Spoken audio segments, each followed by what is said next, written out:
જય અંબેમાં. ચાલો આજે આપણે એક એવી અદ્ભુત કથાની વાત કરીએ જે આપણને ભક્તિ અને શ્રદ્ધાની અસલી તાકાત બતાવે છે. આ વાત છે ભગવાન વિષ્ણુએ કરેલા દેવી યજ્ઞની.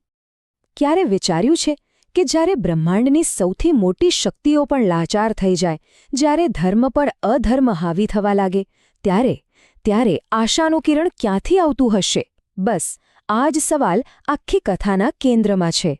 તો આ કથાની શરૂઆત થાય છે એક બહુ જ મોટા સંકટથી.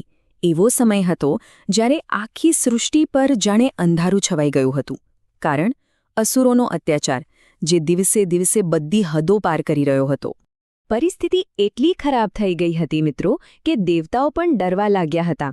અસુરો એટલા શક્તિશાળી થઈ ગયા હતા કે એમના ત્રાસથી સ્વર્ગનું તેજ પણ જાણે ફિક્કું પડી ગયું હતું. ચારે બાજુ બસ નિરાશા જ નિરાશા. જ્યારે બીજો કોઈ જ રસ્તો ન દેખાયો ત્યારે બધા દેવતાઓ ક્યાં ગયા? સીધા સૃષ્ટિના પાલનહાર ભગવાન વિષ્ણુના શરણે. એમણે હાથ જોડીને પ્રાર્થના કરી, હે નારાયણ, બચાવો અમને. આ અસુરોની શક્તિ તો રોજ વધતી જ જાય છે. દેવતાઓની આવી હાલત જોઈને ભગવાન વિષ્ણુ સમજી ગયા કે મામલો બહુ જ ગંભીર છે.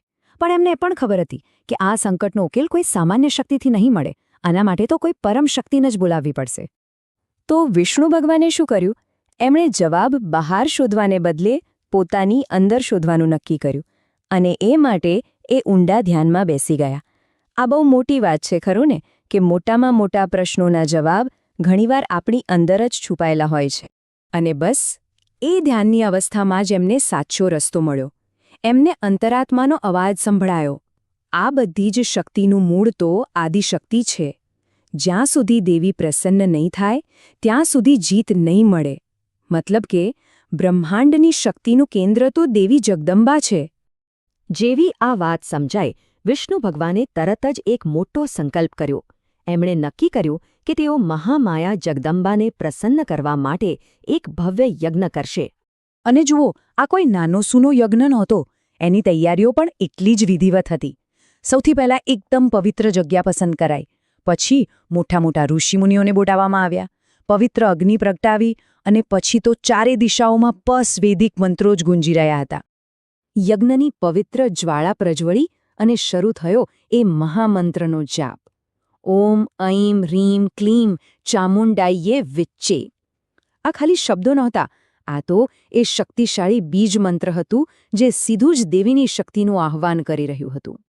યજ્ઞમાં દરેક આહુતિ આપતી વખતે ભગવાન વિષ્ણુ પૂરા સમર્પણ ભાવથી માતાજીને યાદ કરી રહ્યા હતા. એમની પ્રાર્થનામાં કોઈ અહંકાર નહોતો. બસ એક બાળકની જેમ પોતાની મા પાસે રક્ષણ માંગી રહ્યા હતા. સાચી ભક્તિ આને જ કહેવાય. જેમ જેમ યજ્ઞ અને ભક્તિની ઊર્જા વધતી ગઈ, આખું વાતાવરણ જાણે દિવ્ય બની ગયું.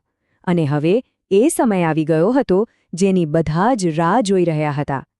શ્રદ્ધાનું ફળ મળવાનો સમય, દેવીના પ્રાગટ્યનો સમય. યજ્ઞ બસ પૂરો થવાની તૈયારીમાં હતો અને ત્યાં જ અગ્નિકુંડમાંથી એક જોરદાર દિવ્ય પ્રકાશ ફેલાયો.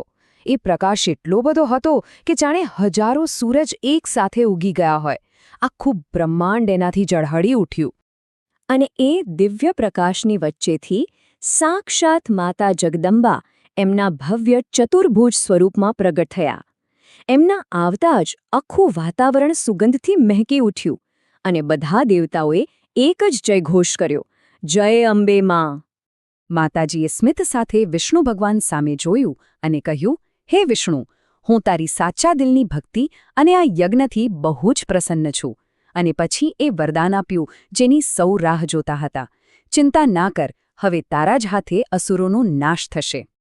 બસ પછી તો શું હતું? માતાજીના આશીર્વાદ મળી ગયા એટલે જાણે અખૂટ શક્તિ મળી ગઈ. ભગવાન વિષ્ણુએ દેવતાઓની સેનાનું નેતૃત્વ કર્યું અને એ દિવ્ય શક્તિથી અસુરોને હરાવી દીધા. સૃષ્ટિમાં ફરીથી શાંતિ અને ધર્મની સ્થાપના થઈ. તો કથા તો અહીં પૂરી થઈ, પણ આનો જે અસલી અર્થ છે, જે સાર છે, એ હવે શરૂ થાય છે. કારણ કે આ ખાલી એક વાર્તા નથી, પણ આપણા બધા માટે એક મોટો સંદેશ છે. આખી વાતમાંથી શીખવા જેવી સૌથી મોટી વાત એ છે કે ખુદ ભગવાન વિષ્ણુ, જે સૃષ્ટિના પાલનહાર છે, એમને પણ અંતે તો કોનો સહારો લેવો પડ્યો? આદિશક્તિનો. આ બતાવે છે કે બ્રહ્માંડની બધી જ શક્તિનું મૂળ તો દેવી છે, શક્તિ છે. તો પછી આ કથા આપણને સફળતાનો કયો રસ્તો બતાવે છે? મુખ્યત્વે 3 વસ્તુઓ. પહેલી છે ભક્તિ, વિષ્ણુ ભગવાન જેવી સાચા દિલની શ્રદ્ધા. બીજી છે યજ્ઞ, અને યજ્ઞનો અર્થ માત્ર હવન નથી, પણ સ્વાર્થ વગર કરેલું કોઈપણ સારું કામ. અને ત્રીજું છે સમર્પણ, એટલે કે બધું જ એ પરમ શક્તિ પર છોડી દેવું. આ કથાનો સાર એટલો જ છે કે જીવનમાં ગમે તેવી મુશ્કેલી આવે, નિરાશ થવાની જરૂર નથી. સાચા હૃદયથી કરેલી પ્રાર્થના અને શ્રદ્ધા ક્યારેય વ્યર્થ નથી જતી. તો ચાલો આપણે પણ વિચારીએ કે આપણા જીવનમાં શ્રદ્ધાની ખરી તાકાત કેટલી છે. જય માતાજી.